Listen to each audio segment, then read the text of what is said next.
تحياتي للجميع والله يسعد لي كل اوقاتكم. اليوم راح نسوي لكم صحن سلطة بيض مسلوق. عندي هون بيض مسلوق راح نفرمه ونرجع لكم. يلا عندي هاي البيض اول شيء بننزله، طبعا تفرموه بالشكل اللي بدكم اياه، بتخشنوه او بتنعموه. عندي بندوره كمان فارمها ناعم، بنزلها كلها. وعندي بصل اخضر مشكل اخضر وعادي كمان بنزله.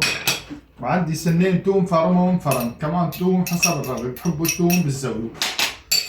وعندي هون الشغله الاهم اللي هي البازاليا. البازاليا جبتها خضراء، بتحبوا تسلقوها سلق بتصير معكم، بتحبوا تطبخوها بزيت زيتون كمان بتصير معكم. انا طابخها بزيت زيتون، كمان بنزلها فوق. وبدنا رشه ملح حسب الرغبه،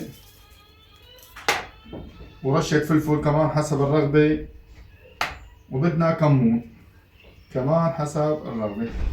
وبنجيب لون زيت زيتون كمان، بنحط لهم زيت زيتون. ولا تنسوا بدهم عصرة الليمون. وهلا شو بنخلط.